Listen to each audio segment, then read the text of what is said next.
तो आज हम लोग देखेंगे चैप्टर नंबर 5। ठीक है, क्या नाम है चैप्टर का? समांतर श्रेणी। समांतर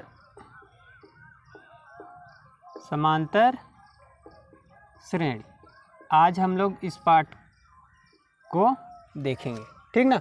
अब इस पाठ में सबसे पहले अगर देखा जाए समांतर श्रेणी मतलब जिसको इंग्लिश में क्या बोलते हैं, एरिथमेटिक प्रोग्रेशन ना, एरिथमेटिक प्रोग्रेशन, ठीक ना, क्या बोलते हैं, एरिथमेटिक प्रोग्रेशन। अब देखिए एरिथमेटिक प्रोग्रेशन ये समांतर श्रेणी हो गया। अब समांतर श्रेणी किसे कहते हैं इस बात को समझ लेते हैं, ठीक ना। तो समांतर श्रेणी अगर हम बात कर लें एक एग्जाम्पल के द्वारा समझते हैं इसकी परिभाषा, जैसे 2, 4, 6, 8, 10 ना, ऐसे डॉट डॉट लिख दो। एग्जाम्पल में 3, 6, 9, 12, 15 डॉट डॉट लिख लेते हैं। अगला एग्जाम्पल लिखते हैं हम लोग 5, 10, 15, 20, 25 डॉट डॉट लिख लेते हैं, चाहे जितना लिख लें, ठीक ना। अब इससे हम परिभाषा समझते हैं। देखिए जो पहला टर्म होगा अगला टर्म जो होगा उन दोनों में रिलेशन होता है ना, सब में, क्लियर। तो सब में क्या रिलेशन होता है, समांतर श्रेणी की परिभाषा क्या समझेंगे कि प्रत्येक पहले टर्म में एक निश्चित पद से यदि बार बार जोड़ा जाए, एक निश्चित नंबर से जोड़ा जाए बार बार, तो प्राप्त होने वाली जो सीरीज होगी, जो श्रेणी होगी, कौन सी श्रेणी कहलाएगी, समांतर श्रेणी कहलाएगी, ठीक ना। एक निश्चित नंबर से जोड़ा जाएगा मतलब जो नंबर जोड़ा जाएगा एक बार, वही नंबर क्या किया जाएगा, हर टर्म में बार बार जोड़ा जाएगा। जैसे देखते हैं, अगर पहले में देखते हैं तो जो पहला टर्म है इसको हम बोलते हैं A1। क्या बोलते हैं, A1 टर्म मतलब A1।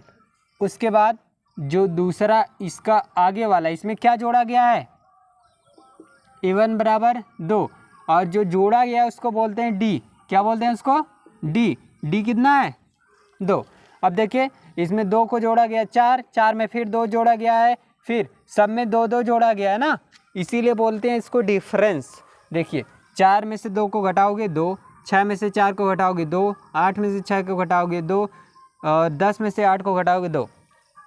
हमेशा इसका जो डिफरेंस होगा किसी भी दो नंबर को घटाने पर आगे वाले में से पीछे वाले नंबर को घटा देंगे, मतलब सेकेंड वाले में से पहले वाले को या थर्ड वाले में से सेकेंड वाले को, तो आपको जो नंबर प्राप्त होगा वह क्या होगा, D होगा। D मतलब उसका डिफरेंस प्राप्त होगा, जिसे हिंदी में बोला जाता है सर्वांतर ना। सर्वांतर मतलब उसके बीच का अंतर, क्या, उसके बीच का अंतर, इसको बोला जाता है सर्वांतर। और ये जो होता है इसको बोला जाता है प्रथम पद। क्या बोला जाता है, प्रथम पद। क्लियर, ध्यान से समझिए। ये टर्म क्या हुआ, अगर हमें इसकी परिभाषा देनी होगी तो क्या बोलोगे, किसी नंबर में, किसी संख्या में एक निश्चित संख्या से बार बार जोड़ा जाए, प्रत्येक पद में बार बार एक निश्चित संख्या जोड़ी जाए, तो प्राप्त होने वाली जो श्रेणी होगी कौन सी श्रेणी कहलाएगी, समांतर श्रेणी कहलाएगी, ठीक। अब जैसे मान लेते हैं एक नंबर हम लोग मानते हैं, सपोज करते हैं हमारा प्रथम पद A हो जाए, प्रथम पद A हो जाए, और इसमें जो जोड़ी जा रही संख्या, क्या जोड़ी जा रही है, D जोड़ी जा रही है। मतलब अगर सर्वांतर क्या मान लें, सर्वांतर क्या मान लें, D मान लें, ठीक ना। तो अब लिखेंगे समांतर श्रेणी का व्यापक पद क्या होता है ना, समांतर श्रेणी का व्यापक पद। ये पहला टर्म हो गया प्रथम पद A ना। अगला टर्म क्या होगा भाई, देखो A प्लस D, इसमें D जुड़ गया। अब फिर आगे वाले टर्म में एक D और जुड़ेगा, बार बार यही D ही जुड़ेगा, तो यहाँ पे क्या हो जाएगा, A प्लस 2D, आगे A plus 3D, A plus 4d। ऐसे ही बार बार चलता चला जाएगा। कहाँ तक?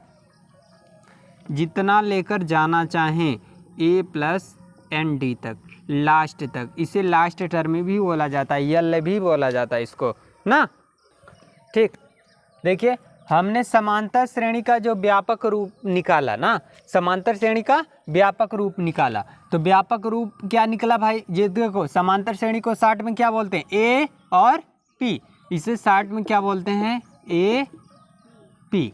ठीक ना। इसका व्यापक रूप जो निकला, ए निकला, ए प्लस डी और ए प्लस 2d, ए प्लस 3d। ऐसे ही डॉट डॉट चलता चला जाएगा जितना लेकर जाना चाहें। क्लियर? अब देखिए यहाँ से तो हम हर एक टर्म निकाल सकते हैं, लेकिन अब देखो डी कैसे क्लियर होगा। डी निकालने के लिए हमें प्रत्येक टर्म, इसको बोलते हैं T1 भी बोल सकते हैं, टर्म नंबर 1 ना। अब देखो T1 क्या होगा? ए। T2 क्या होगा? ए प्लस डी। हमेशा ऐसे निकाल लेंगे। देखो जो भी टर्म निकालना रहेगा, अगर T3 निकालना है, डायरेक्ट कोई टर्म निकालना है, तब भी एक ही बार में निकाल लेंगे। ए प्लस 2d। T4 निकालना है तो क्या? ए प्लस 3d। क्लियर? अब देखो यहीं से अगर Tn निकालना हो तब क्या हो जाएगा? A plus n minus 1 into D. एक फार्मूला बन गया। क्लियर? यहाँ पे डॉट डॉट लगा कर लिखेंगे थोड़ा सा इस फार्मूले को। देखिए Tn मतलब कोई भी टर्म निकालना है, अगर ये इसको बोलते हैं यनवा पद। क्या बोलते हैं? यनवा पद या लास्ट टर्म। क्या बोलते हैं? एनवा पद या लास्ट टर्म ना, मतलब यल। यनवा पद या यल के द्वारा इसको दिखाते हैं। फार्मूला क्या होता है? A plus N minus 1 into D. Clear? A plus N minus 1 into D. हो गया? अब ध्यान से समझो ये फार्मूला कैसे हम लोग बनाए। देखिए जो प्रत्येक टर्म आ रहा है, जैसे पहला निकालना है तो डी है ही नहीं, दूसरा में 1d है, तीसरे टर्म में 2d है, चौथे टर्म में 3d। देखो जो ये टर्म है उससे एक कम है d, उससे एक कम d है। अब देखो यनवा टर्म निकालेंगे तो d इससे एक कम होगा कि नहीं?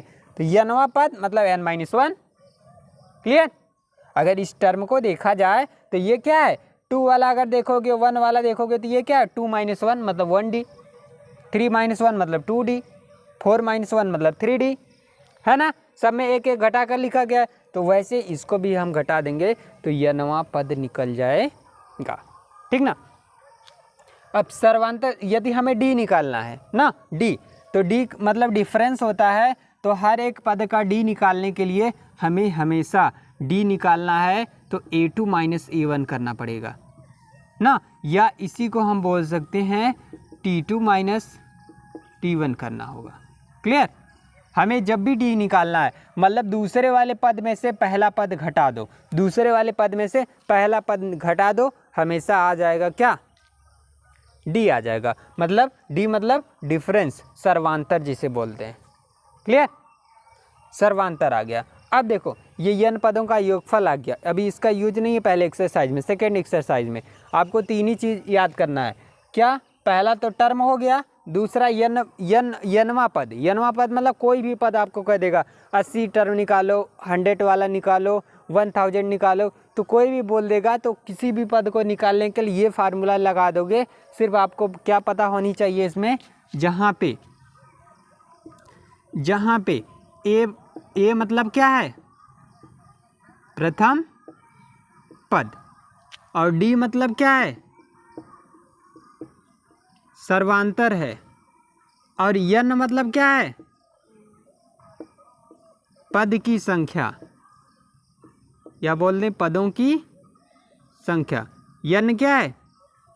पदों की संख्या। बस आपको पता होना चाहिए ये चीज़, तो आप निकाल लोगे किसी भी टर्म को। ठीक? आपको कह देगा पहला पद ये है, सर्वांतर ये है, पदों की संख्या ये है, तो बताओ लास्ट पद क्या होगा। तो यही फार्मूला लगाकर तुरंत लास्ट पद निकाल लोगे। क्लियर।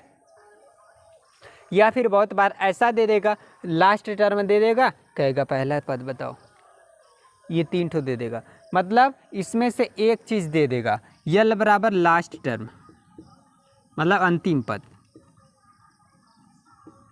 अंतिम पद, या फिर जिसे बोलते हैं यनवा पद। क्लियर। अब देखिए एक चीज़ और इसमें पूछा जाए आपका ना, दूसरी एक्सरसाइज इसी पे आपकी समाप्त हो जाएगी। उसके बाद तीसरी वाली एक्सरसाइज जैसे ही हम लोग पढ़ेंगे तो उसमें आपको पूछा जाएगा कि यन पदों का योगफल क्या होगा। किसका? यन पदों का योगफल क्या होगा, तो उसको पूछा जाएगा। तो उसका फार्मूला भी क्या होता है उसको हम लोग समझते हैं। अब हम लोग देखेंगे यन पदों का योगफल। यन पदों का योगफल क्या होगा ना, यन पदों का यदि आपको क्या निकालना हो, योगफल निकालना हो, तो इसका डायरेक्ट फार्मूला होता है। क्या फार्मूला होता है भाई, देखिए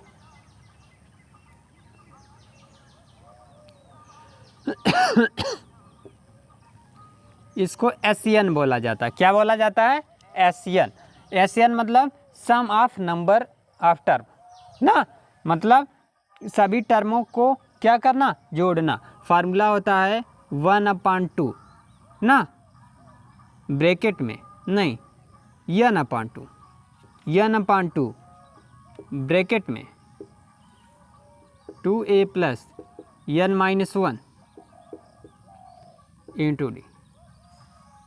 ठीक, यही होता है फार्मूला समेशन ऑफ यन ना, यन पदों का योगफल। तो इस फार्मूले से हम किसी भी पद का योगफल निकाल लेंगे। इससे हमारी थर्ड वाली एक्सरसाइज समाप्त हो जाएगी। ठीक है, तो ऐसे ही हम लोग क्या कर सकते हैं, सभी प्रश्नों को सॉल्व कर सकते हैं। चलिए कुछ प्रश्नों के द्वारा हम लोग समझते हैं। जैसे अगर हमको दे दे a बराबर 3 ना, और d बराबर a1, a बराबर 3 दे दे और d बराबर दे दे 5, d बराबर 5 दे दे, तो बताएगा, कहेगा कि आप लिखिए समांतर श्रेणी। क्या लिखिए? समांतर श्रेणी। तो क्या लिखेंगे बोलिए? समांतर श्रेणी लिखिए, बनाइए, बताइए क्या होगा। पहला पद 3, दूसरा पद क्या होगा 8, उसके बाद अगला टर्म, फिर 8 में 5 जोड़ो, कितना 13, फिर इसमें 5 जोड़ो, कितना कितना होगा 18, फिर 5 जोड़ो,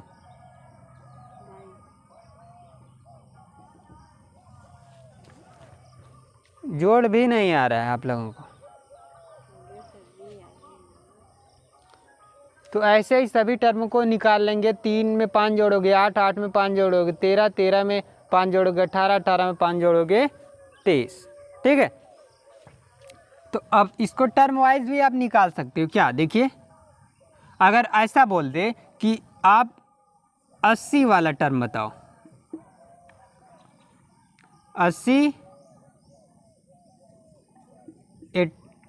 80वां पद ना, 80वां पद बताओ, तो बताइए कितना होगा, बोलिए। कैसे लिखोगे फार्मूला? तुरंत लिखोगे T80 बराबर फार्मूला क्या होता है, A प्लस 80 में से 1 घटा दो, मतलब 79D। बस यही निकल गया 80 वाला पद। A का मान कितना है 3, और 79 इंटू डी का मान कितना 5। इसी का इसमें गुणा करिए और इसको जोड़ दीजिए। 3 + 5 × 9 = 45, 5 × 7 = 35, 35 × 4 = 39 ना, और इसको इसमें जोड़ दीजिए तो कितना आ जाएगा 3 9 8। इस प्रकार से हम किसी भी पद को निकाल सकते हैं ना। यदि पहला टर्म और डी दोनों पता है तो किसी भी पद को निकाल सकते हैं। अगर कोई बोले 100वां टर्म बताओ ना, 100वां टर्म, तो तुरंत फार्मूला लिखोगे ए प्लस ना, 100वां पूछा है तो यहाँ पे क्या लिख दोगे 99 डी, एक कम करके लिख दोगे बस। पहला टर्म कितना है 3 प्लस 9 9 गुणे डी मतलब 5। क्लियर, लिख लो 5 9 45, 5 9 45, 45 5 50, 50 में इतना जोड़ दो कितना आ गया 508। क्लियर। तो इस प्रकार से किसी भी टर्म को आपको निकालना हो, यदि प्रथम पद और द्वितीय पद क्या हो दे रखा हो। क्लियर, किसी भी टर्म को आपको निकालना है तो निकाल सकते हैं। अगर योगफल भी निकालना है तो योगफल वाले फार्मूले से निकाल लो। योगफल वाला फार्मूला ये होता है आपका। अब यदमा पद देखो, इसका और यदमा पद बताना है, जैसे बोल दिया जाए n बराबर nवां पद हो, nवां पद बराबर a plus n minus 1 into D. Clear. तो समांतर श्रेणी बहुत ही आसान सा चैप्टर है, ठीक है। बाकी अगले पार्ट में हम लोग देखेंगे।